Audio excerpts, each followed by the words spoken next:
Hello, everyone. Thank you.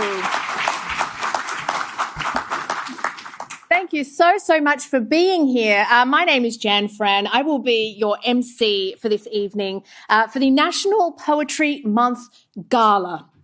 Yes, or as I like to call it, the cheapest hour of therapy you will ever get. And I know because I was here last year and it felt extremely therapeutic. Before we kick off tonight's proceedings, though, I would like to invite Uncle Brendan up to the stage to give us a welcome to country.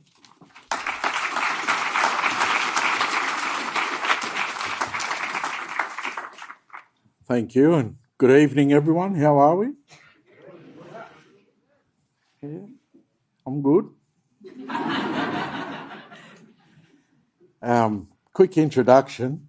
My name's Brendan, and I'm a cultural representative, cultural educator for Metropolitan Local Aboriginal Land Council. Under the Land Rights Act, our Aboriginal Land Councils are the cultural authority and the guardians, custodians, caretakers of lands and waters within our boundaries, and I'm here this evening to welcome you to country. I have to be honest, my repertoire of welcome to country has evolved due to the comments that have evolved around the welcome to country. And I couldn't understand why. I couldn't understand why. I was thinking about it, what's going on, and I had a light bulb moment. I said, well, obviously there's two types of people that don't like a welcome to country. The first is the uneducated, the ones who don't understand what it is. And the second group is the flat-out racist. So I take the time to educate now about a welcome to country. And by the time I'm finished, if you still don't like it,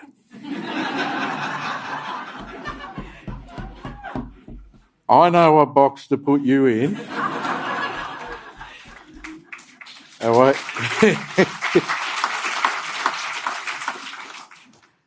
And we can have a cultural discussion in the park across the road when I'm finished.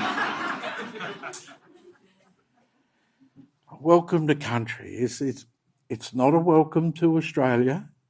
I see these people, I'm sick of being welcome to my own country. And then I look closer at the pictures and I notice that these people that say that can count to 12 on their fingers.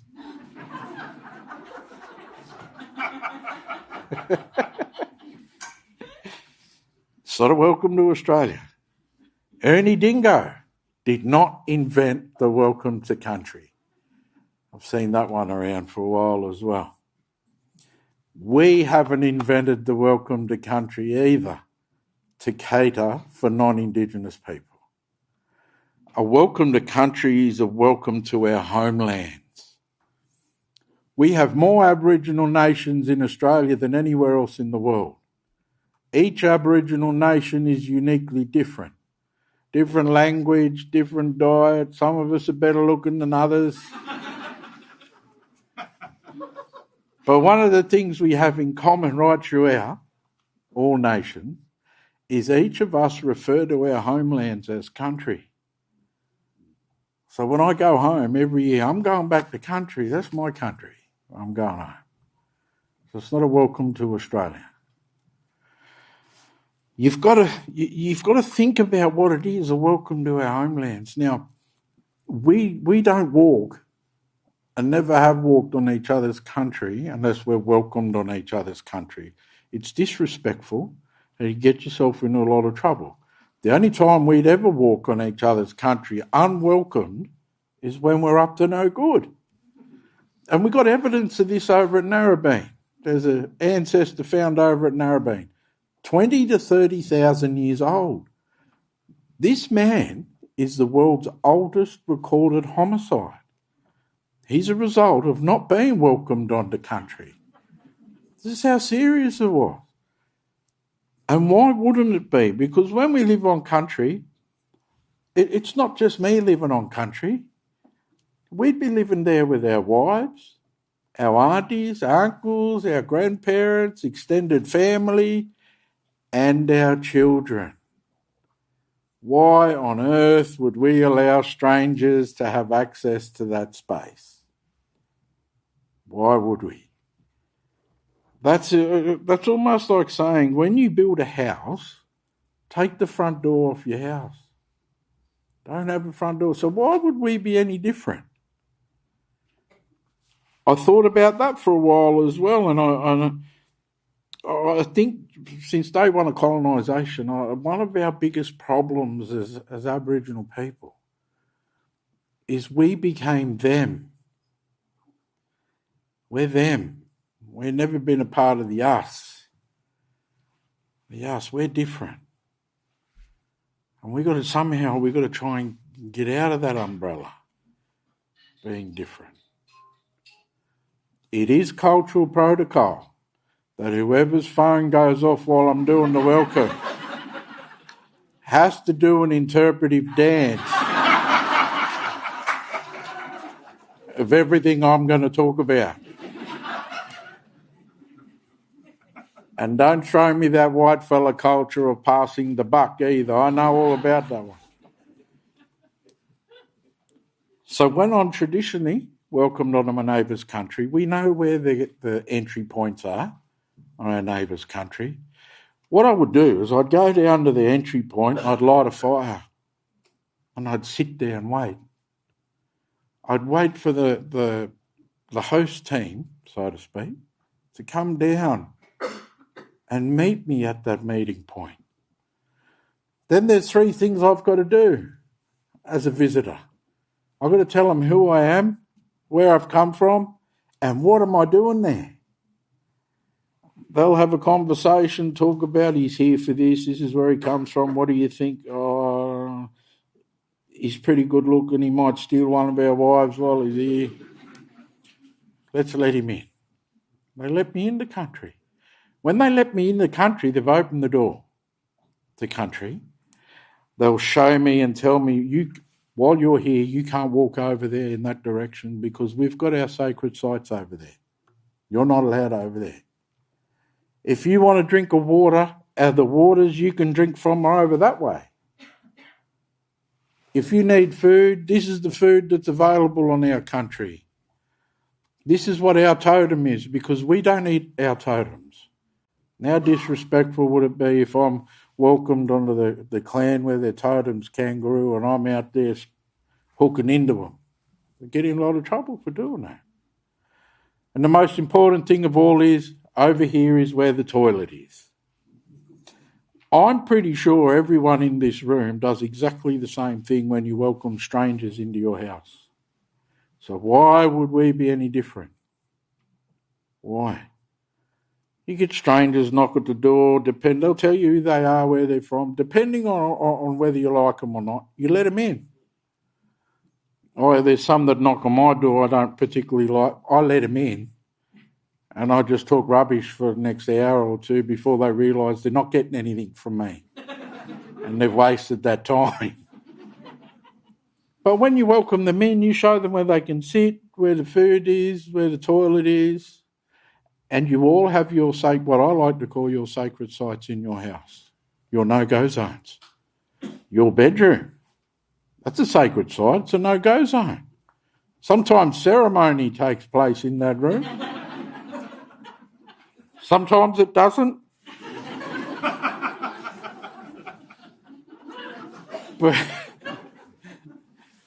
But the one thing you are not doing is welcoming strangers into your house and showing them where your bedroom is. I'm just looking around now. Some of you might actually. And that's okay, it's 2026. This is what a welcome to country is.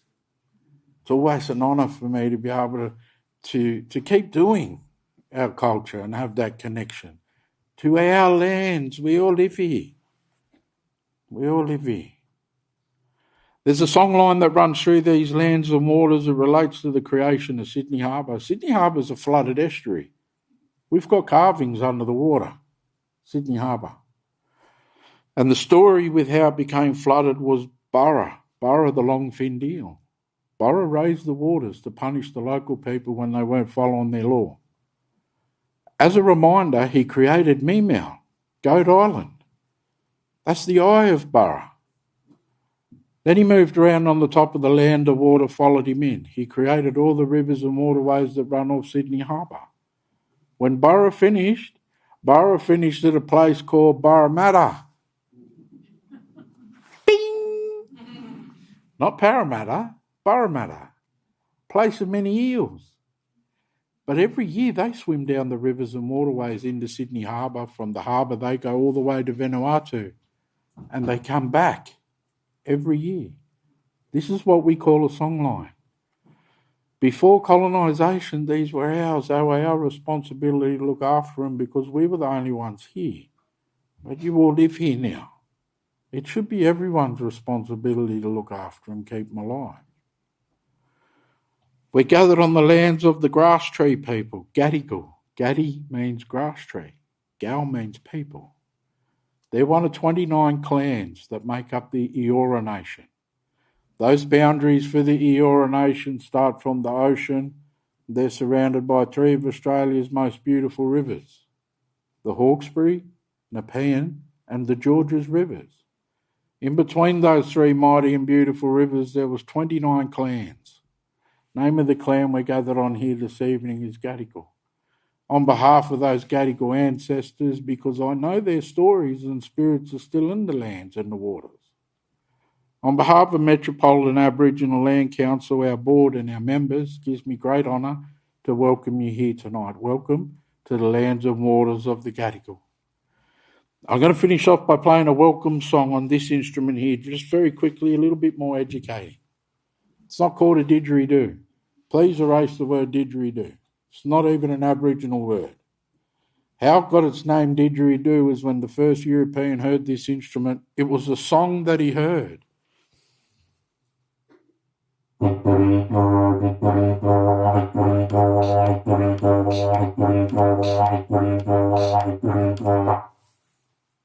That's how it got its name. Wasn't he a very clever man? He saw these things next. He says, oh, I know what they're called. They're called tapping sticks. He was the same man that named Manly. Did you know that? How Manly got its name? Captain Phillip sailed through the heads. He pulled his telescope out. He looked out his telescope. He sung out to his offsider and he said, I say, come hither. And his offsider hithered. And he pulled his telescope out and looked across. His offsider's comment was, oh, they're quite manly. He's looking at naked blackfellas on the beach. That's how Manly got its name. May not have happened the way I said it happened. But I dare anyone here to prove me wrong. Throw that challenge out there. In my language, it's called Yiraki. Yiraki means voice. So when we play, we sing through it while we play. As a young fella, born here in Sydney, lived here my whole life. As a young fella, I used to busk at a beautiful place called King's Cross. Beautiful place back in the day. Easy money. Young white fellas going up there, getting on the grog, going to strippers. I'd sit there playing. Oh, can you make the noise of an ambulance on the didge, brah? Play this, brah. Do this on the didge, brah. I'd say, it's not called a didge, brah. It's called you'll be. You'll be sore when I hit you with it, so keep moving. So I'd just like to finish off by playing a welcome song on the Yiraki.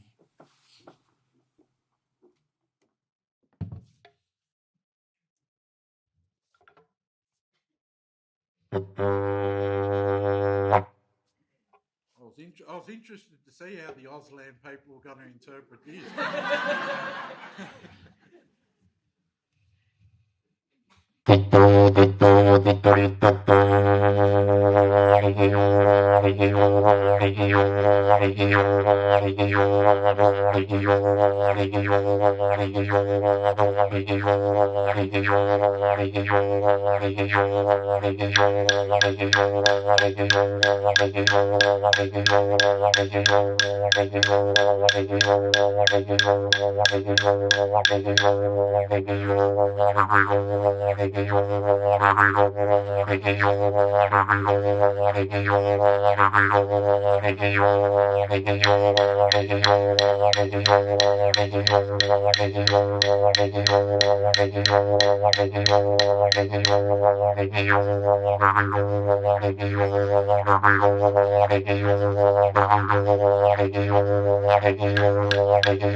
Thank you.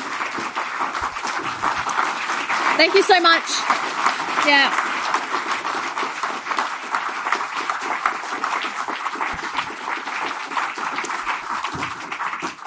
I do just really want to thank you for being here with us tonight, Uncle Brendan. And I'm sorry that this has turned into an education exercise in many ways, but we greatly appreciate the education that you've given us all this evening, and also just ensuring that nobody in this room will ever look at Manly the same.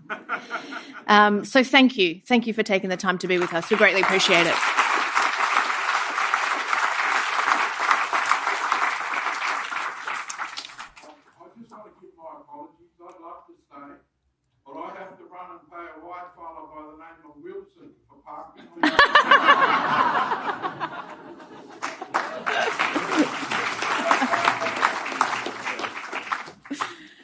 Well, thank you to all of you for being here this evening. We have got an extraordinary lineup of poets here tonight. If I can ask you to give them all a great big round of applause.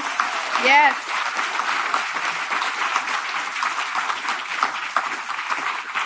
I do also just want to shout out our Auslan interpreters, Annabelle and Kina, who will be up at some point soon. They definitely have their work cut out for them tonight. I'm keen to see how they interpret the poems. As I said, I'm Jan. I am your MC for tonight, and I am also terrifyingly, for the first time, going to be reading a poem. Thank you. I've not ever read a poem publicly before, and I happen to think that I'm not a great poet, and that's fine. That's no offense to me. I'm fine with that, and I think that that's partly the point. Is that you don't have to be a great poet. I know there are so many great poets already in the room. I'm here too. You don't have to be a great poet at all to actually experience what poetry gives you, which for me was an extraordinary sense of community, an expansiveness, a feeling of real catharsis.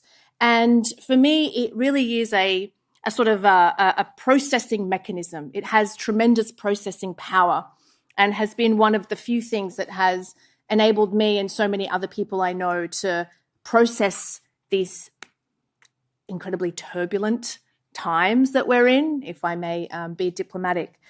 So I think it's great that you're not a good poet. I think it's great if you've never experienced or written or performed or even come to poetry late in life as I have. I think that that's the magic of poetry, is that it is for everyone, as I have learnt just over the last few years of embracing it. So without any further ado, I would like to invite David Stavanger up to the lectern to give us a bit of a... What are you going to do, David? Let's find out. Let's find out. Let's find out. Yeah. Are we going to spare some time in the evening for the person whose phone went off to do an interpretive dance? Do we have any? Yeah, I think we can make that. I think we can make that happen, apparently. Okay. Come on.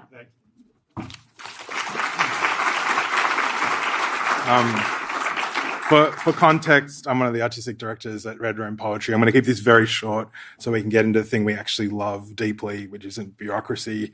It's and arts administrators, but I'm a poet as well, but actual poets doing poetry.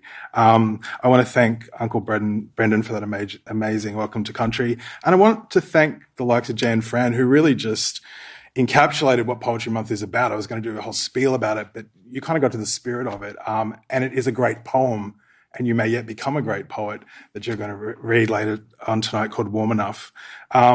We could have done a National Poetry Day. We could have done a National Poetry Week. For some fucking reason, we did a National Poetry Month. Our team are on day 77. No, 27. Look, I'm already into next year. One poet complained that we're not doing Poetry Year. That tells you all you need to know about poets. I will say, though, that there isn't a National Prose Month. Just going to let that hang there. I really want to... we couldn't do this without partnerships and supporters. Tonight's presented in support and partnership with the Sydney Writers Festival. Little shout out to Anne Mossop, who's finishing up as director. They do regular nights here. It's wonderful to be part of their program. And to the State Library of New South Wales, this venue here on Gadigal Country. I want to thank our media partner for the gala, and also across Poetry Month, The Guardian, and do a shout out to ABC Radio National, who've helped us bring poetry back weekly, poets recording and reading, and support Poetry Month. And also Poetry Month and tonight is supported by Copyright Agency, City of Sydney, Create New South Wales, and Creative Australia. If you're here from these orgs, don't worry, your logos will flash up at the end of the night. I also want to acknowledge the turbulent times that we're in, and that there are poets here and within our community responding to these times in the way probably most of our journalists should be, particularly mainstream media, writers here from communities where there's responding to and coming to terms with and protesting against an ongoing genocide in Gaza. I want to really acknowledge Tenzin Choegyal, who's here.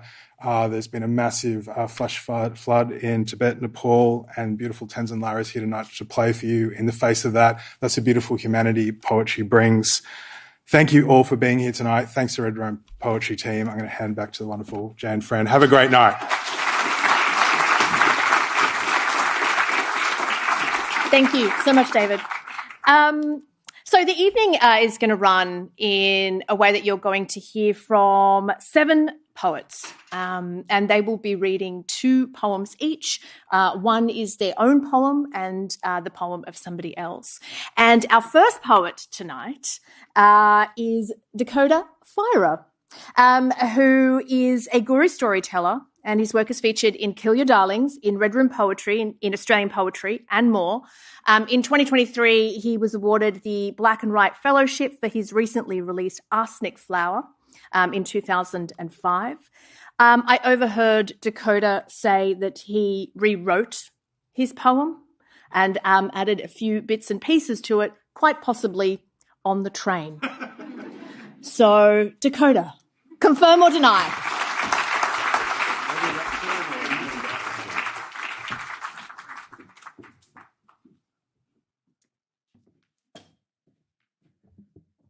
Should I touch it? Should I move it? Everyone hear that? Thank you, Jan and David and Uncle Brendan, who made one of the best exits I've ever seen an elder do. That welcome was mad. And in the spirit of what Uncle spoke to about welcome, I'll introduce who I am. My name's Dakota, and my mob are from the Clarence River, so up north, a little bit north. And the people that are responsible for that river, the Bunjalung, Gumbaynggirr, and the Yaegl people. And my lines connect to Bayugal around there and Kangi. And that's where my ancestry comes from. And then I also bring with me Yuin country. I grew up down there, and I acknowledge both of them. And I acknowledge Gadigal here today. And as Jan mentioned, I made a few headaches upon my arrival, and I changed all my poems. I wrote one on the train, actually on my way down from Darug and Gundungurra country at Varuna. So I was privileged enough to be up there as part of the fellowship, and it was really my time spent with the other fellows in Kerry Greer, Miss Bar Wolf, Rob Waters, and Auntie Jennifer. And I saw Rob right before I got on the train, and he just said, go kill him, go get him. And I was just like, all right, if anyone knows Rob, so that I took that quite seriously, and I wrote something on the way down here. And I'm just going to read that now. It's called White Swans Have a Black History. When white swans cross a line, they are dismissed as young, as boys, as victims of unfair expectations, unreasonably demanded to perform as moral leaders. If certain swans were black, there'd be military interventions, there'd be lynchings, there'd be death.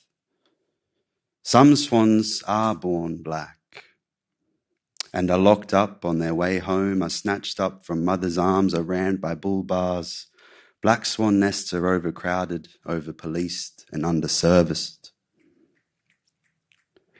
When black swans display the slightest momentary inelegance, they're classed as wild animals, vilified and locked up as such, no matter the age or circumstance. White swans abuse their habitats and their women and face minimal to no consequence. White swans whose nests are built on our bones and structures, whose language is a mere infant, whose stories are a small footnote to our timeless, shimmering love song to our country. When you search Google for swan facts, the whites are the first that show up. Swans are large, elegant waterfowl known for their long necks, lifelong maritable wands, and heavy bodies capable of powerful flight. Male swans are called cobs, females are pens, and young are called cygnets. Black cygnets are removed from their family nests at 10 times the rate of white cygnets. Black cygnets are incarcerated 20 times the rate of white cygnets. Black pens are the fastest growing population of incarcerated beings in the world. They are 30 times more likely to be hospitalized for family violence. And black cogs take their lives more than any other species in the world. While every one of these figures is steadily rising, white cogs evade police. They are perpetrators of femicide, which takes over 100 women a year. They are acquitted of rape. Outside of football stands and beer cans, white swans have no culture. But white swans do have a black history, the oldest living culture in the world, of which most Australians swan about in their privileged lives, oblivious, willfully ignorant, or simply disdainful, unsettled by us, their landlord's prideful existence. Cool.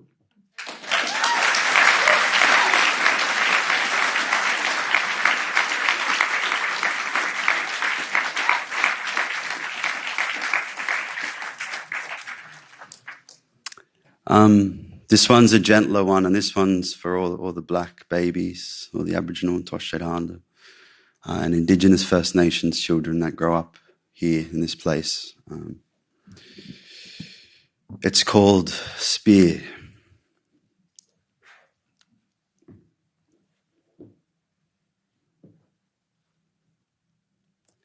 Be the spear, my son, an old man once said. A saying passed down with soft hands to sons and grandsons. Hold your spear with back straight and chin high. In service to the stories in the sky, they teach us the meaning of man as a servant to the land. He should seek emphasis on self-love, self-esteem, self-work as it be seen or not seen. He who strives to be the spear submits to his benign spirit. He comes to know love, tending to it as a stream amidst the cosmos, and understands romance as the embodied site of creation, a sacred place. He is a sentry to the balance of the universe and a shield to all that is sacred. Stand strong like warrior and speak soft like the stars. Be the spear, my son, an old man once said. Thank you for having me, everyone. Thanks, Jan. Thank you, mate. Thank you. Thank you, Dakota. That was really, really gorgeous. Thank you so much for sharing that. And it's incredible that you actually wrote that on the way here. Can I inquire as to how long was that train ride? Were you... I had 2 hours, but I decided halfway through. Okay, good to know. Good to know. So you weren't just coming from like Dulwich Hill or anything. So you had some time. Our next poet is somebody who has written 5 poetry collections. Her name is Lisa Gorton. She is a poet. She is a novelist. She's an essayist. Her 5th collection is called Mirror Landscape New and Selected Poems, and it was published just this year. Her awards are, it's a long list. I'm going to try and get through. She's telling me, do not do that. But I think it's worth mentioning that she's won the Prime Minister's Prize for Fiction, the New South Wales People's Choice Award for Fiction, the Philip Hodgins Memorial Medal, the Victorian Premier's Prize for Poetry, and the Wesley Michael Wright Prize for Poetry as well. She's truly an incredible poet. So please put your hands together for Lisa Gorton.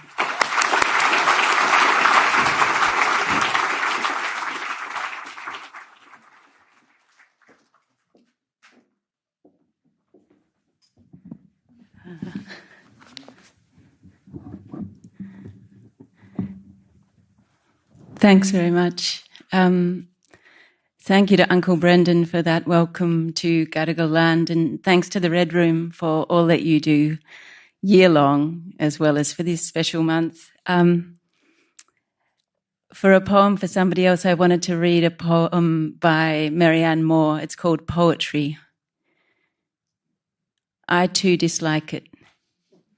There are things that are important beyond all this fiddle. Reading it, however, with a perfect contempt for it, I find, after all, a place for the genuine.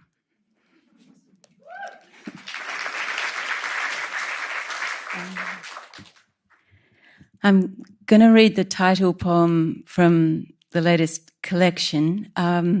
It's about the last days of Emperor Nero, or maybe it's about what's happening now. It's called Caesars. Even emperors are afraid to die. No, no, said Nero, pacing back and forth in his gold house, its mile-long colonnades, its blank, black, rectangular pools. To wake in the dark, who's there? Nobody.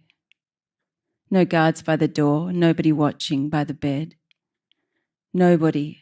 Walking the long corridors, sliding pale hands one over another.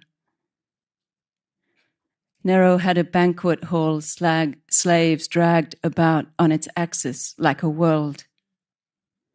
He had a movable ivory ceiling painted with weather. He had a room with a hole at the center of its dome, which was the sun's eye. At midday, the sun looked down and saw him covered in gold, an emperor. They had taken the gold box that had his death in it. He called for his gladiator. No answer, the doors were closed. He thought of the river, but the underdark of it, all soundless and never again air. No, no, said Nero. Emperors have seen many ways to die. Vespasian wept when he signed death warrants, but he managed. If only I had never learned to write, said Nero. That was the first warrant. When they brought him Sulla's head, he laughed at its grey hairs. When they brought him the head of Plautus, he said to himself, now, Nero, why did you fear a man with such a nose? Octavia's head reproached him like a statue. Sometimes he had bad dreams. The deaths of emperors are written down. Julius beset made his toga his shroud. Pompey, stabbed in the back, said nothing. It was different for Nero. He was a poet. He slept with golden wreaths about his bed. On stage, the gods and heroes wore the mask of his face. He had schooled a generation in the art of applauding, the hollow hand clapping, the flat hand clapping, the bee-like hum. And at his debut, he recited Niobe from 12 till 4. At his Eternity of the Empire Games, he made decrepit senators do battle in the arena, a hippo on a pulley, a senator riding an elephant walking a tightrope, a lottery for pearls, gold, gems, wild animals, slaves. He watched them from his couch on the balcony. Some of his freedmen took him to Phaon's house and dug a grave to fit him. If he could just keep Egypt, he said. They had brought 2 daggers. Nero picked them up, tried one against his skin. Not yet, he said. Could one of his friends try it first? Could one of the slaves? Iron striking stone. From a long way off they could hear the messengers. The humiliation of all this, cried Nero, to lose a whole world. He wanted to know what Sporus would put in his elegy. His freedman, Epaphroditus, pressed the dagger into his throat. Epaphroditus was killed for helping Nero. The deaths of emperors are written down.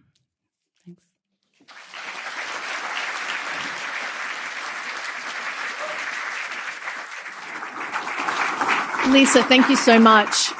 And what a perfect example that was of just how truly expansive poetry can be. And reading that, you are transported between then and now. And that what was that phrase? The hollow hand clapping. I hear that very often these days. And also there's no greater depiction, I think, of this time than the decrepit senators forced to do party tricks in the arena. So thank you so much for sharing that with us. Our next poet this evening is Australia's Prince, Zoe Terakes. Yeah. Zoe is, they are so multi-talented. They are an actor, they are a writer, their television credits include Marvel Studios, Disney Plus. They're telling me not to go on about them, but I insist that I will. Zoe also happens to be my neighbour. They live just a few doors up from me, and we actually came in together, and I said, Zoe, I am so sorry, but I have actually not read any of your poems. And Zoe said, that's okay, because I haven't written any. And so I think it's so beautiful that we have Lisa, who is such a storied poet, reading, and Zoe, who is a first-time poet and who is going to be performing their poet for the first time. So please give them a round of applause.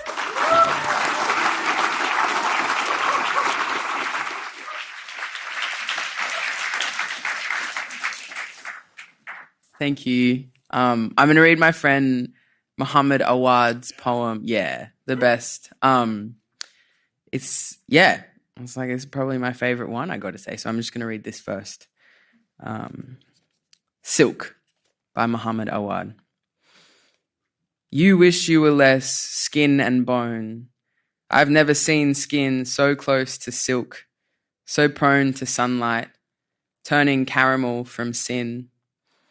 I want to be the delicacy you desire, the morning breakfast you devour. Crush me as cloves, for my aroma feels as flowers.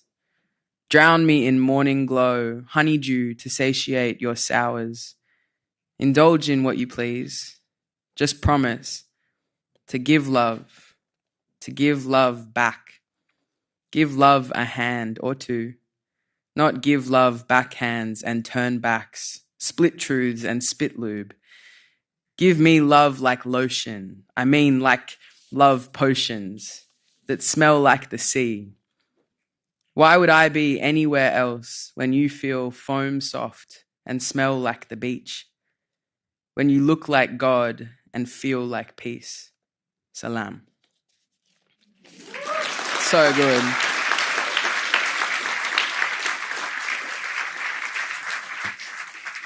And yeah, I've never written a poem before. So I wrote a poem, and I've never read a poem aloud before. So, okay. This is called End Times. Remember the day she called it? We were holding hands and you were singing when nature decided she'd take it from here. And the world stopped its turning and your hand slipped from mine, then we fell, all of us, and tasted the earth on our chins. And from that earth we grew, arteries to roots, flesh to fruit, spores and vines and rivers and bark. And we didn't get to say goodbye to each other, but it was okay, because we all knew that we would become each other now, in the dirt and water, so we'd never really be apart. And even the parliament houses and the capitals, they were swallowed whole by moss and swamp, the blue of their flags chewed through by hungry caterpillars. And remember the church? Even the church was split by the limbs of a great olive tree, arms reaching through the shards of a stained glass Jesus, now home to a small family of frogs.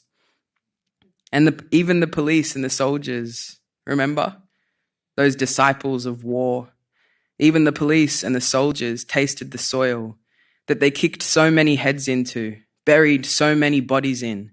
Even the police and the soldiers, when they tasted the soil, were struck square in the chest by a clarity so overpowering, it turned their eyes to pools of salt, filled now by oysters, who clean the water of the empire's silt. Remember when we joined all of it, everything, when the big tide came and washed away the lines we drew between each other to keep us all apart. Even now, impossibly close, indivisible as we are. Even now, without hunger or distance or pride. Even now, the last cell in my body remembers you singing, and I reach still for your hand in mine. Thank you.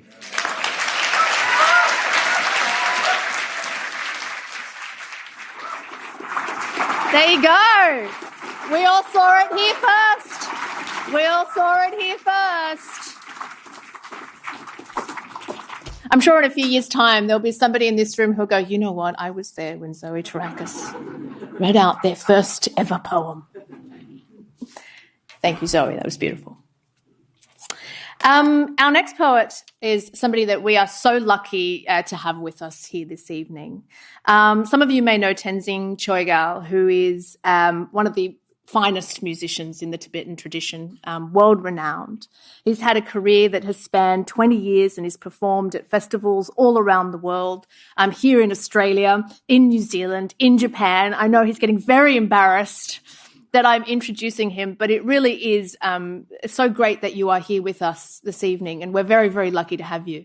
So without having to say much more, even though there is much more that we can say, I'd love to welcome you to the stage. Thank you.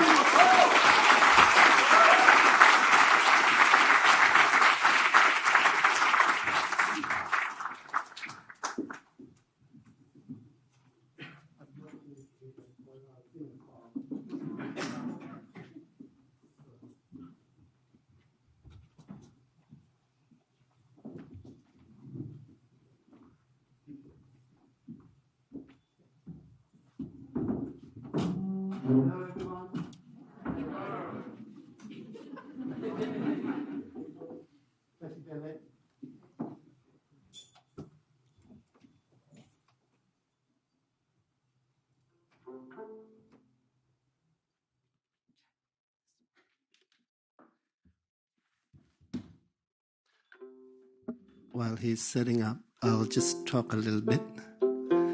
I'm really happy that David invited me, Red Room Poetry because I'm not a poet, as you can tell. I'm a musician who writes songs. And at time, there were two occasions, especially.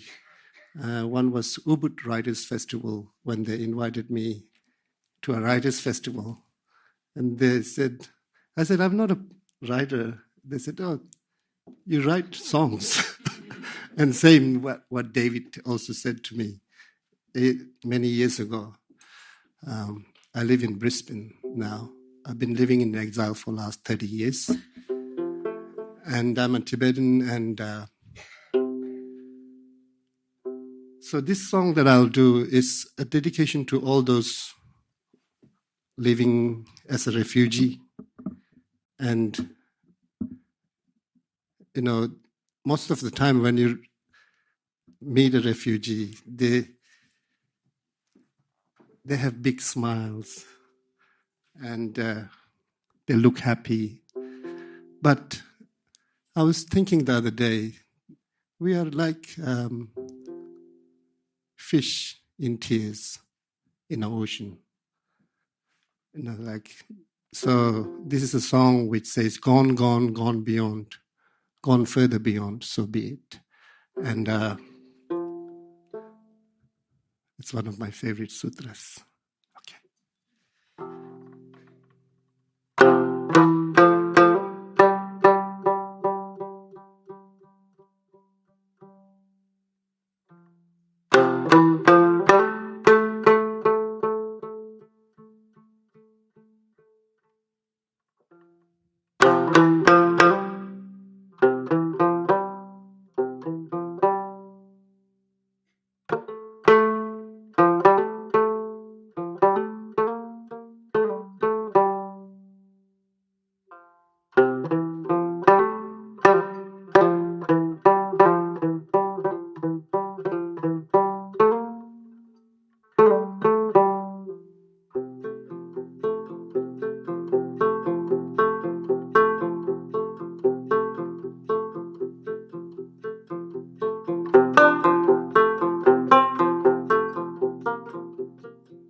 Last night I dreamed that I was a butterfly fleeting and flirting about freely.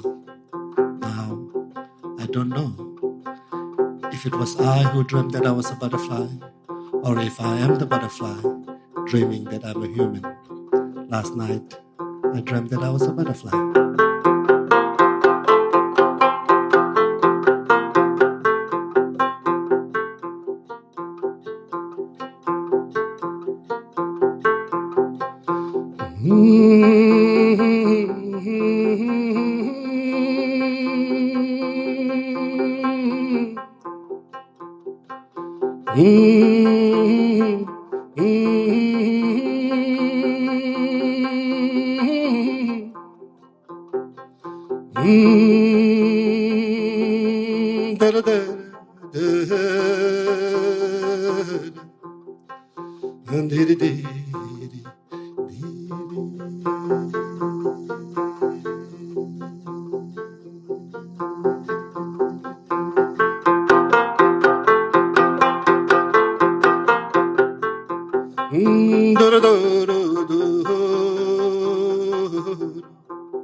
Omo gate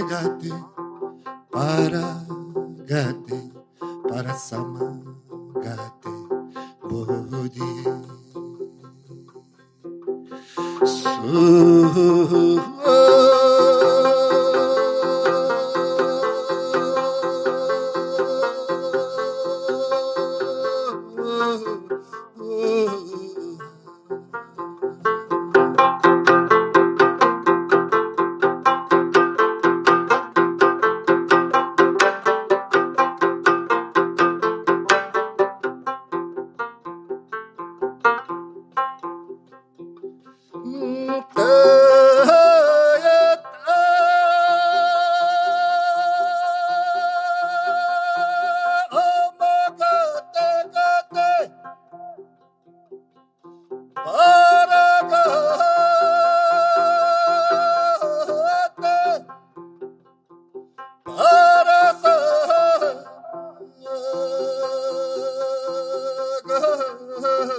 Oh my goodness.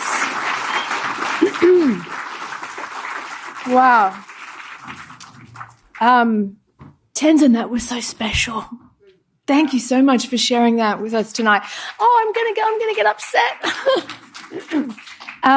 Your voice is so incredibly powerful. I just had a moment of just sitting there being like, I can't believe we all get to be here together tonight and listen to you there doing this just for us. It was really special. So thank you. Thank you. You are a poet. Thank you.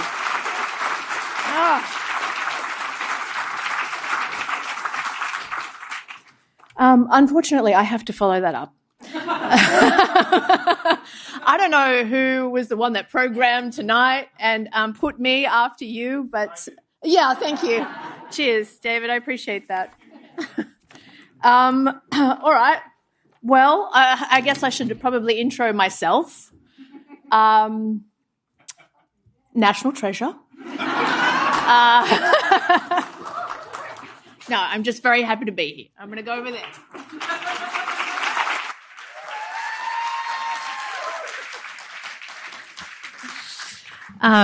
Thank you. Thank you so much. I normally don't get nervous speaking in front of people because I've been doing it for quite a long time, but I am a little bit nervous tonight because this is the first time that I have ever read out a poem. So we'll see how it goes. As Zoe said, this is a poem called Warm Enough that I wrote as a means of trying to process the genocide in Gaza. And it being such a gargantuan catastrophe, such a dereliction of justice. The words stop coming out, to be completely honest with you, and I don't think that there's any amount of words that can do it justice. But I did try. And one of the things that I kept feeling in this time was an existence in two parallel universes that were somehow both incredibly large but also very tiny, because I have a 4-year-old son who was 1 when the genocide began in 2023. And with every child that I see, I also see my son. And when you are a mother, it can kind of be very prosaic and a bit boring and quite repetitive, and you find yourself asking very small questions every day. And so that's what this poem tries to capture. The question I ask myself the most is, what temperature is my sun? On the days that we bake along the coast, I stare up at the sun as it bears down on us. His cheeks pink, I think, what temperature is my sun? Perhaps he needs a hat. The question I ask myself the most is, what temperature is my sun? The rains start to pool while we walk to school, and I say, son, I think we should run. As he dashes ahead with his wet hair and his legs bare, I think, what temperature is my sun? The question I ask myself the most is, what temperature is my sun? In the morning, I dress my son, mourning another mother's son. We cast our eyes to darkened skies, to a storm that's only just begun.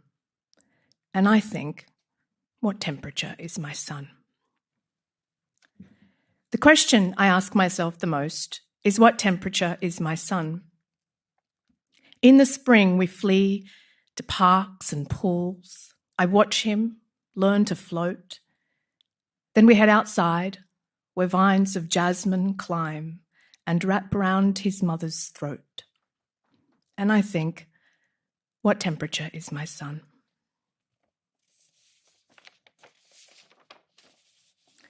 The question I ask myself the most is, what temperature is my sun?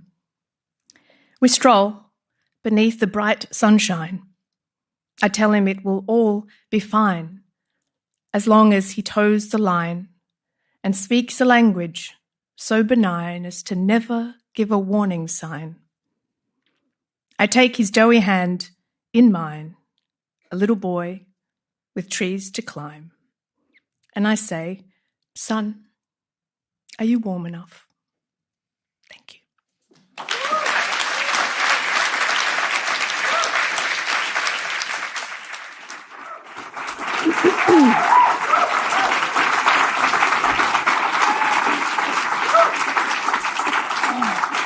Oh, thank you.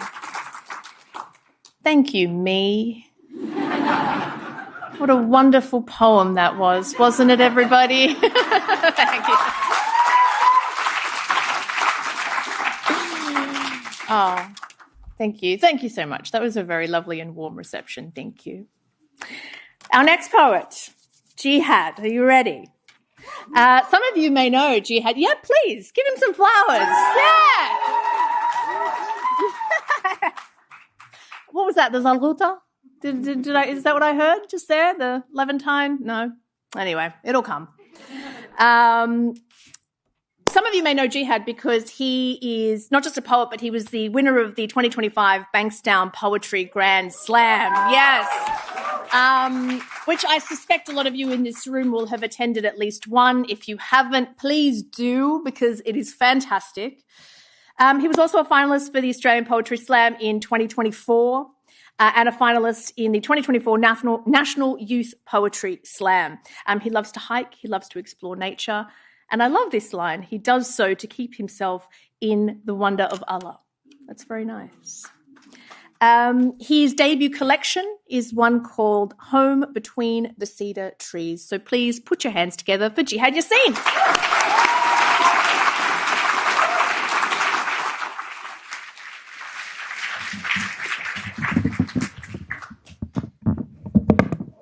Hello, everyone. Jan, I just wanted to thank you because poetry is good when it makes you feel, and that made me feel something. And I think it made everyone feel something. So I wanted to thank you because you've been doing a wonderful job at complimenting everyone for their work. So thank you for your work. I appreciate it. And like the rest, I'd like to thank Uncle Benjamin for his welcome to country and acknowledging that this land is unceded, but perpetually under siege. And I acknowledge that, and I'm in constant mourning of that because of how things have been going overseas and how things have been going here for hundreds of years now. I can never start reading anymore about something about loss unless I talk about what I cherish most. And in recent times, it is my mother. So, let me tell you where I come from. Let me tell you where I belong. Let me tell you how she's like lavender. She welcomes me home and soothes my soul, the greatest witness of all the scars I bear. The only miracle maker capable of repairing the proving of war, the only lighthouse to bring my soul home from its leaving, every night to reap what the world had sowed. Let me tell you how she's like the scent of the cedar tree, reminding me of the constant land that held her, the people that raised her, the pain that changed her, the grandmothers sitting in shelters, smoking nargile, laughing at the bombs dropping overhead, telling her not to focus on her pain because the bodies will eventually stop dropping. And let me tell you how she turned that pain into roots that reached deeper than any tree and planted seeds that grew taller than anything created by man. Let me tell you of the love-soaked burden she carries, how she picks up the love for myself I threw away, and how she repackages it as hers because she knows it's the only way I'd receive it. Let me tell you of my mother, and how she raised me, and how she loved me, and how she sheltered me, and how she fought through all your racist bullshit for me.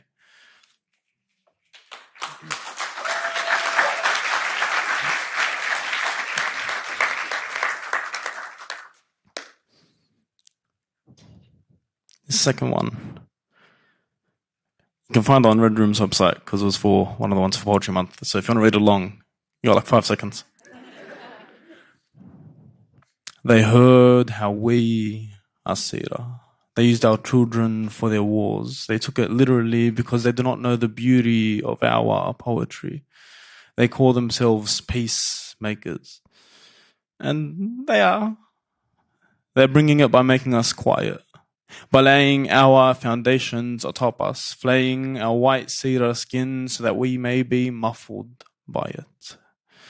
They heard how we are cedar and gifted us rotting beneath our roots, with our children's bones scaffolded atop us to be the sport of their blockade, so they can dip their pens in child marrow and fill blank checks for more herbicide. They don't respect our shyness. They look at how I grow above the horizon without occupying it because they've never seen cedar grown enough to know we leave space for the sun to sift between our crowns to reach our little seats. So they can grow themselves and let the world see how cedar provides twigs and strips for the bird's nest and a plot on a branch with pine cones to feed their hungry so they grow strong enough to sing praise. They think we worship them, that my brothers in Palestine and Lebanon hold their own saplings as sacrifice. Should we accept it when they say they live in their own homes, grow their own food to prepare for our trespass? Should we accept it when they say they raise their own families, carry their children on their backs to prepare them for our whips and chains? Should we accept it when, with the kindling that is left of my mother in the pit of my father, they set us on fire and told the world it was self-immolation? Thank you.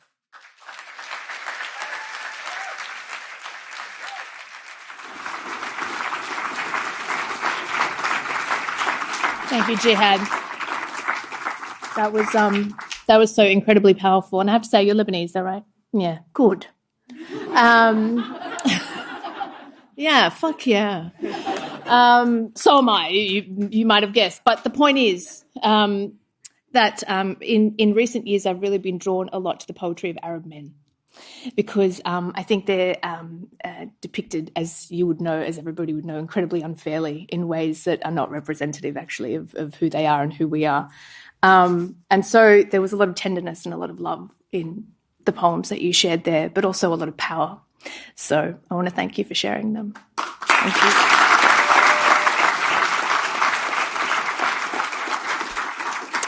I also, in my eavesdropping, I was eavesdropping. I told you I'm Leb. But I did overhear that you have an assignment due tomorrow that you haven't started. Is this correct? Yeah, great. So just the fact that you are here is more meaningful given that reality. So thank you for being here instead of doing your assignment at home. Our next poet. How to describe Evelyn Araluen. Let me tell you how I barged into the green room, the quiet room that Evelyn was sitting in just before, because I wanted her so badly to sign my copy of The Rot. The Rot is Evelyn's latest poetry collection. It is incredible. If you have not read it, I would highly, highly recommend that you do. And Evelyn, I understand, is going to read a poem from that collection called Billionaire Liturgy, which also happened to be my favourite poem in that collection. And if I'm not mistaken, this is maybe the first time that you've read it out loud? Yeah, she's saying, all right, Evelyn, welcome, come on up.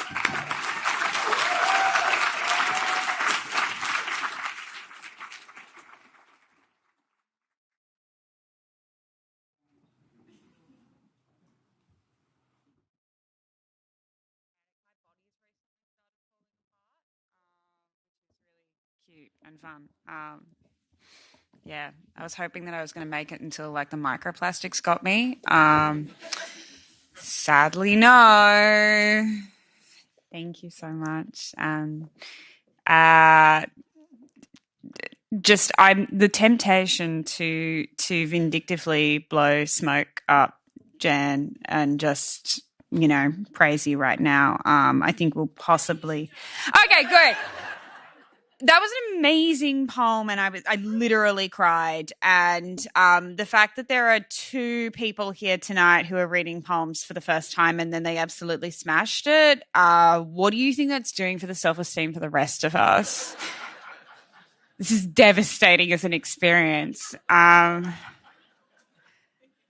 Jingiwala, Warami, Yirit Yumara, Narina Evelyn, just paying my deepest respects and reverence to Gadigal, to Daragnura. This is a very deep and storied place, and I have been so humbled by this country, and I will continue to learn things from it immeasurably and immemorially. I'm going to attempt to read this poem, Billionaire Liturgy.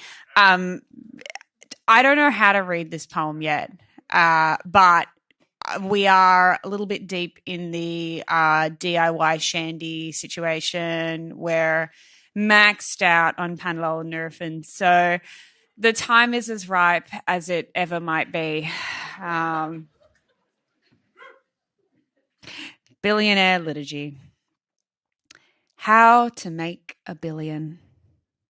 Incubate God in a crypto mine and never leave an orangutan in one piece.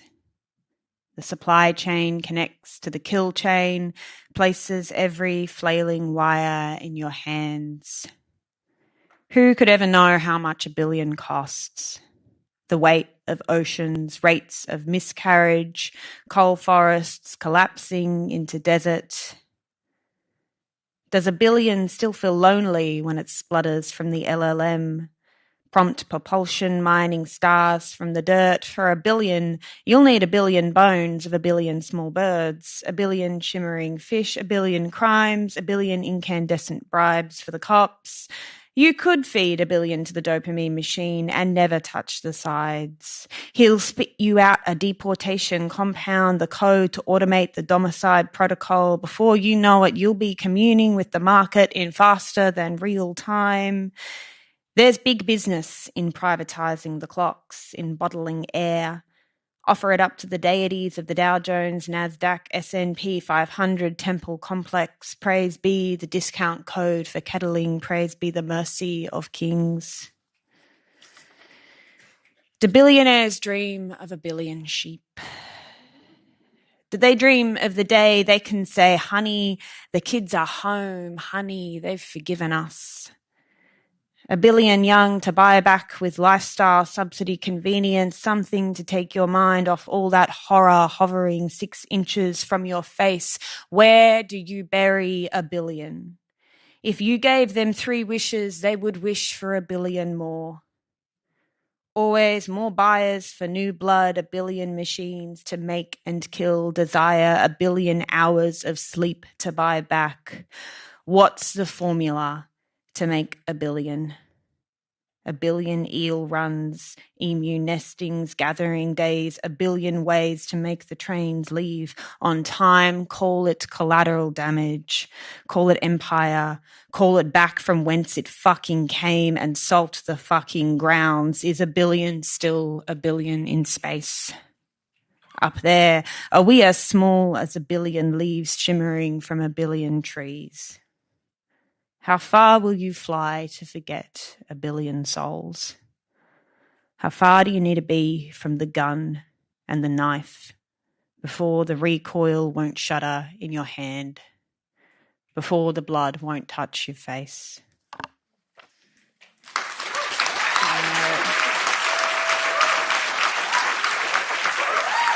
We'll keep workshopping it. I feel a need to spit somewhere in that poem, but hiring a billionaire to spit on is going to be expensive. The next poem is this is the first poem that I wrote after the rot, and it might be the last poem I write for a while. In case you haven't heard, the publishing industry's gone the way of the billionaires, frankly. And I might be honestly taking a break because it's rare to get the kinds of care in an editorial experience and a poetry experience that you get from talking to David and Izzy and just letting a poem sit and work itself through and work itself out. And so I'm really grateful for that because this was a difficult, sad poem to write. And I'm glad that I got to write it with this mob because they're very kind and they're good value. So we love them. This is called Heat Sink. What was it you said on the phone that time? The line hissed from the missile's radiation. I could hardly hear from the code spluttering binaries of last night's undeliverable lullaby and ether blacked out by the goodnight algorithm. What was it you said?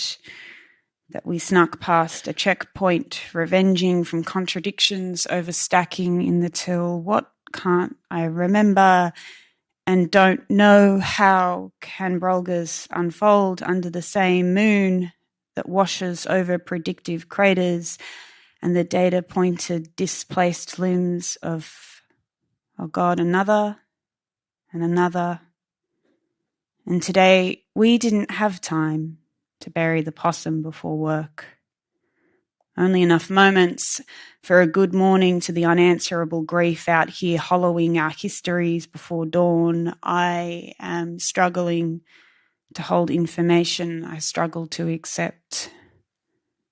But I remember someone saying almost 200 schoolgirls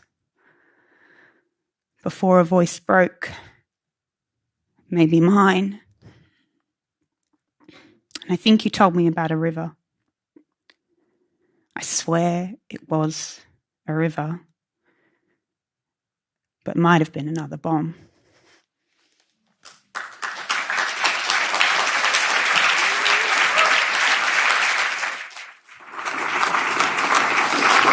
Oh, my goodness. Oh, my goodness. Evelyn, your way with words is just incredible. It is just incredible. Spit you out a deportation compound? Where did you...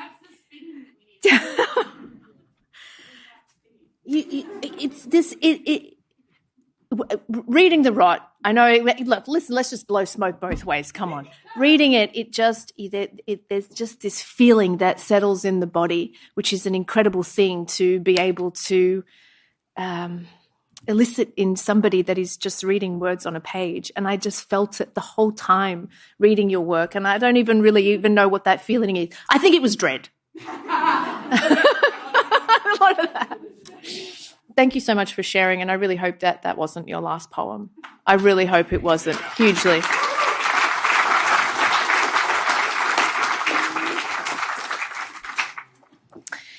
Our next poet is here from Wellington.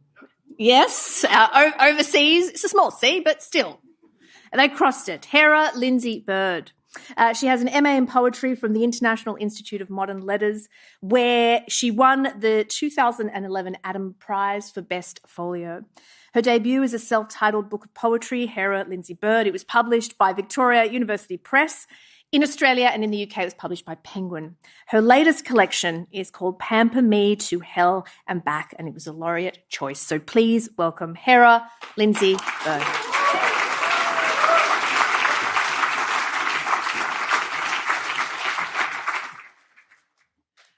Hello, everyone, and thank you for being here tonight. After hearing all of my other amazing poets read their beautiful, nuanced, deep, gorgeous poems, I'm having intense regret for the two that I've chosen, but I've made our lovely Auslan interpreters learn the whole fucking thing, so we're going to do it. I've got two poems to read tonight. They're both my longest poems. One is my worst poem, one is my best poem. I'll let you figure out which is which. This one is called the DAVINCI Code. It was a hot summer morning 500 years ago in ancient Italy, and Leonardo da Vinci was busy at work inventing the modern helicopter. He stood in his workshop with the sun beating down on his various ancient-looking parchments and took a sip from a historically accurate beverage out of a historically accurate cup. Suddenly, a long-dead bird came flying into his workshop half a century ago. Leonardo da Vinci laughed anciently, like a great man from the past might.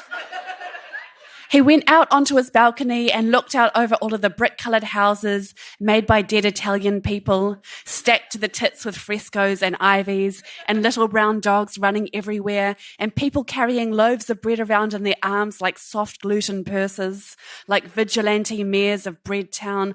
I love ancient Italy. It's my home, he thought, while simultaneously inventing a complicated water device with lots of intricate levers and screws that is too hard to explain to normal level intelligence people, but rest assured it was good. He leapt hugely off his balcony and went for a tall walk down the street, becoming constantly inspired by observing the world and all the momentous inventions he was going to do for it. If electricity had been invented, he might have waited for a traffic light, but he didn't have time to invent electricity today, or traffic either, or even to play the lyre beautifully with his long homosexual fingers. He was late for the first day of the Italian Renaissance. When he got to the first day of the Italian Renaissance, Michelangelo and Botticelli and Italian Shakespeare were there, plus a lot of other famous guys listed on the Wikipedia page. And they had all taken the day off from their jobs, which was painting giant winged babies for art and doing heaps of other famous and enlightened things, like making up classical philosophies and growing massive beards out of chin modesty. I have invented the helicopter, Leonardo da Vinci shouted, striding into the official Renaissance headquarters, knocking several large tables over and absent-mindedly punching a grandfather clock in its big ticking face before stopping time for a few minutes and then inventing time again, but even more accurate than the first time around.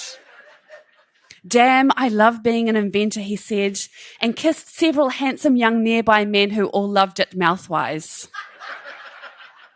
What is a helicopter, Michelangelo asked, like a little bitch. Michelangelo was jealous because the only thing he ever invented was painting on ceilings, which is a dumb place to put art because you have to lie down to look at it and get the back of your head all dirty. But Leonardo laughed because that was the kind of guy he was. He was the kind of guy who knew what helicopters were before they even existed. before even the kinds of metals that could make them fly were dug out of the earth. Only he wasn't laughing in a mean way, but in a joyful and ahead of his time kind of way. A helicopter is a machine for flying, he explained, and showed them his drawings, which were all museum quality and rare looking. And Botticelli was like, well, what does a helicopter do? And Leonardo recounted the entire plot of Mission Impossible, which he also invented on the spot, and did all the noises for, including the part where Tom Cruise is timing along the top of a moving train with his skin getting wrinkled because the train is going so fast. And then he sees a train tunnel flying up, and ties a helicopter to the train, and the helicopter has to fly through the tunnel, and Tom Cruise nearly gets decapitated by the helicopter blade but doesn't, and divorces Katie Holmes. And the train driver looks up through the window at him as if to say, did you really just tie a helicopter to my train inside a train tunnel and blow it up? That's really dangerous. Katie Holmes is too good for you. And then Tom Cruise takes off his sunglasses and says, Mission Impossible? More like mission accomplished. And everyone from the Italian Renaissance just burst into tears because they had never heard of Tom Cruise before. Nobody had. Da Vinci invented him too as a private joke. You're really good at this whole Renaissance thing, Italian Shakespeare said to him, stunned and overwhelmed. But Da Vinci was so humble, he was just like, thanks, your friendship means a lot to me, and then suggested they all move on to lay the foundations for capitalism and banking. At the end of the first day of the Italian Renaissance, Leonardo da Vinci walked home through the picturesque streets of his historical birthplace, and at the fading sunlight, which looked like an enormous fire burning somewhere very far away, which of course he knew astronomically it was, and at all the black cats yawning hugely with their long dead mouths, and the flowers on the windowsills completely fucking abundant with bees, and he thought, with a happy tear in his eye, I wish I was still alive, because of course he knew himself to be already dead in the future. He was that brilliant. His genius was both a blessing and a curse. He couldn't see flowers without inventing a vase to put them in. He couldn't stare into the sun without inventing a pair of tinted aviators. He couldn't see a beautiful man without inventing a kiss directly onto his mouth. Leonardo spent the rest of his life inventing cool things and drawing famous paintings, and even a picture of a guy with 4 arms and 4 legs rolling around inside a huge circle for medical students to put on their pencil cases in the future.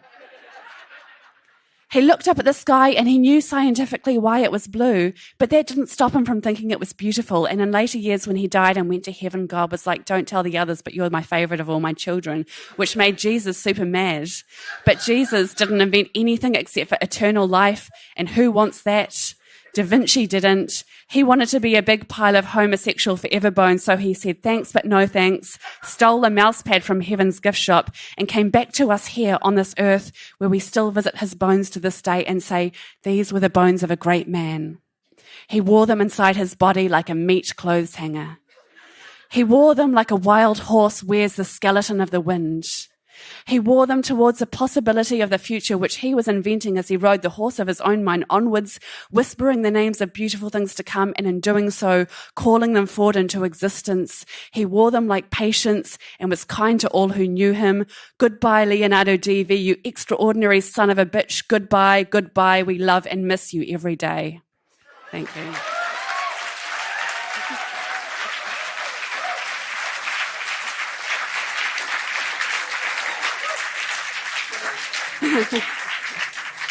Thank you. I feel like we need like an extra round of applause at the end of all of these for the sign language interpreter.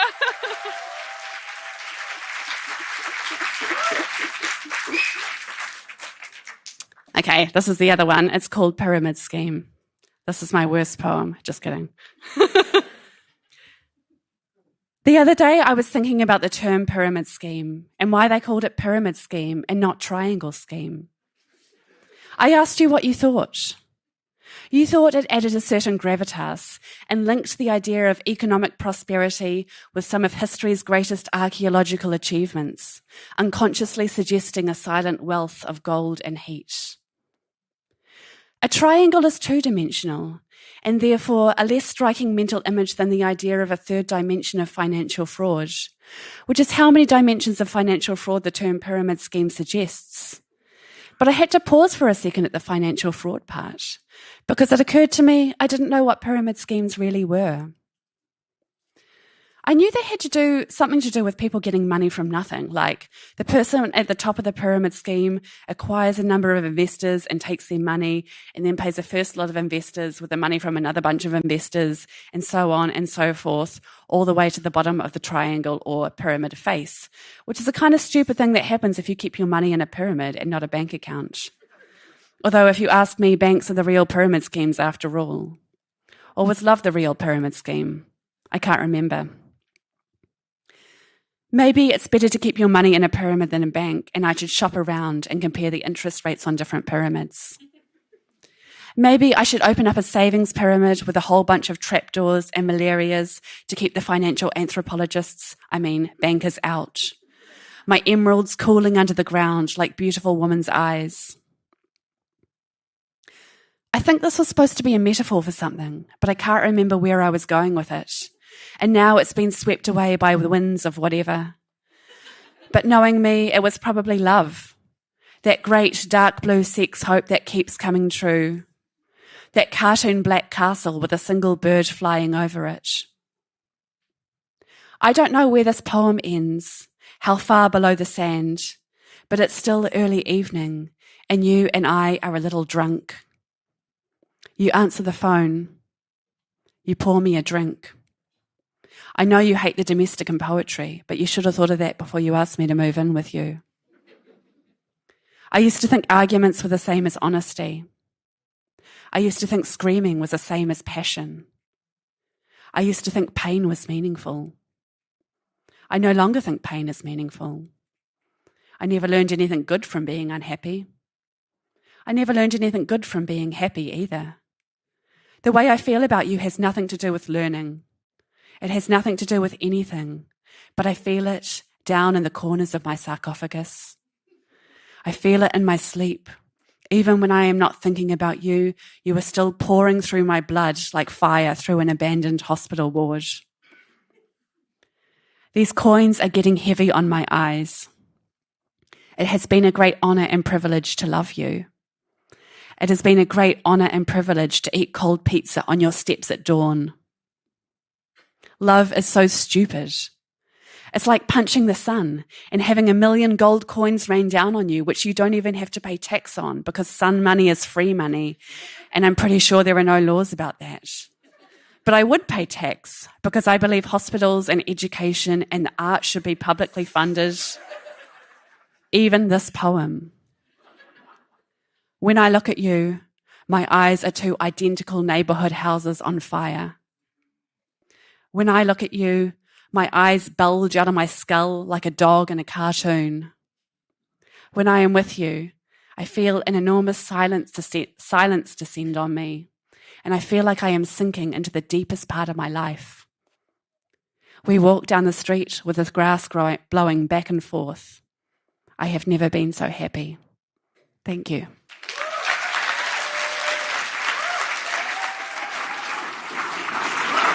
Oh my God. Perfect. Just perfect. Hera, chef's kiss. Can I tell you guys, we were, I'm sure all of you had the same directive that we were supposed to write a prompt that was to prompt other poets to write a poem based on the prompt. And I just thought, I wish I could write like this. So my prompt was, you have permission to be the pettiest, shadiest, messiest, downright saltiest bitch to grace God's green earth, but make it poetry. And I feel like that first poem that you read, where you somehow simultaneously shaded Michelangelo, Jesus, and Tom Cruise, was just perfect. So thank you for sharing. What a wonderful way to end. Perfect. So good. Well, I was just going to say that we've heard from all of our poets this evening, but Tenzin is also a poet, even though he told us that he wasn't. And we were so fortunate to have him play a little earlier, and even more fortunate that he's going to play us out tonight. So Tenzin, come on back.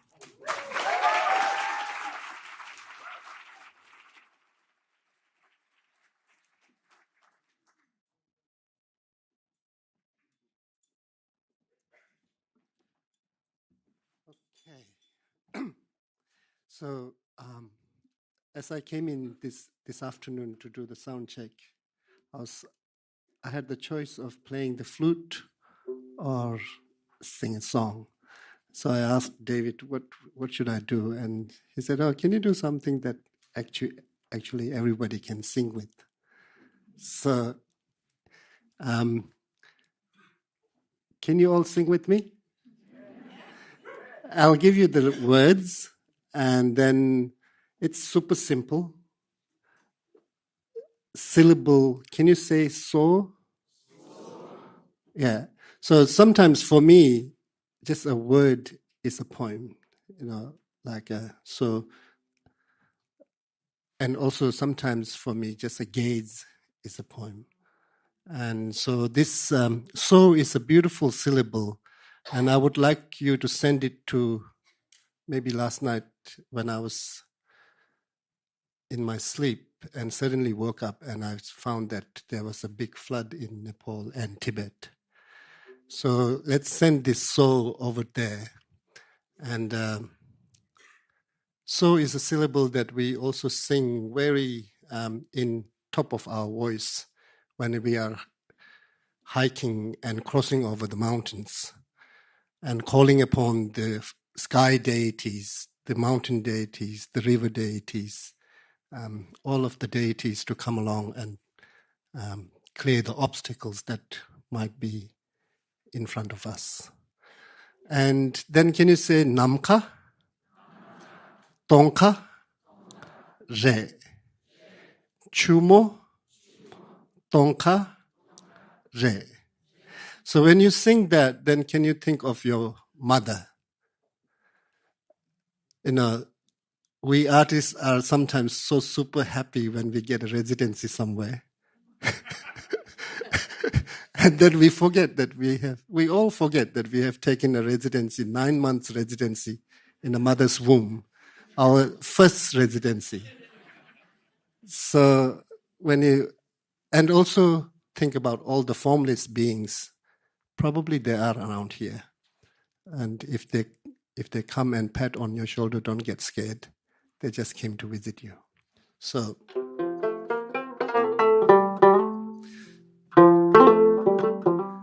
can you say so? Okay. And before saying so, I would love you to leave all your fears behind of singing. And if you feel scared, close your eyes and no one will see you sing. Okay? And I would like to thank the land that we've been gathering tonight for having us and the spirits and all the friends. And that's why I said all the formless beings who are present here. Okay? So I would love you to first scream the hell out, and then I'll start the song, okay? And longest scream that you can, okay? On the count of 3. Chik, ni, sum.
Okay.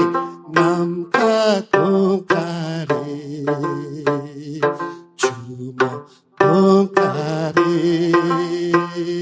Nam ka chumo tong ka re, nam ka tong ka re, chumo tong ka re, nam ka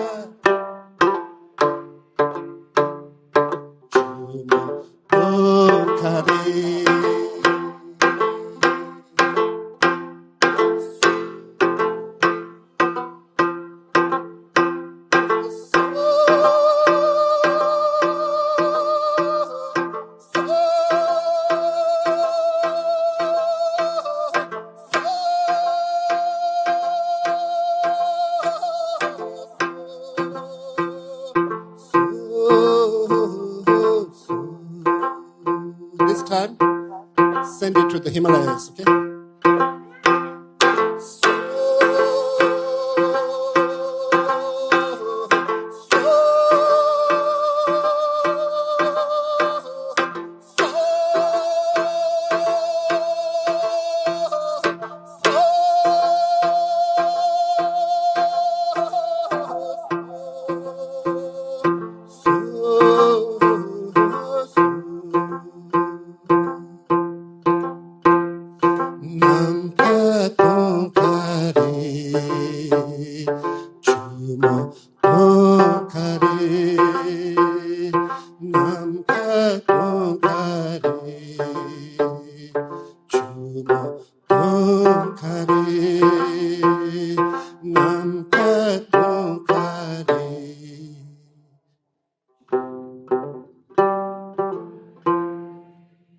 One, two, three.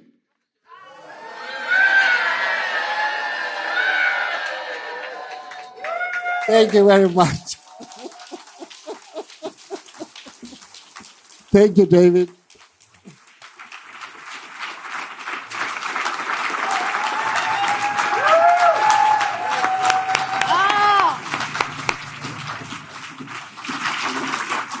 Tenzin, thank you so much. So good.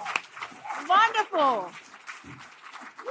Oh my goodness. What a perfect way to end. What a perfect way to end. And shout out to you, David, for scheduling this lineup because it has just been perfect. If I do say so myself. Please put your hands together once again for all of the poets that showed up tonight to read their poems. Thank you so much.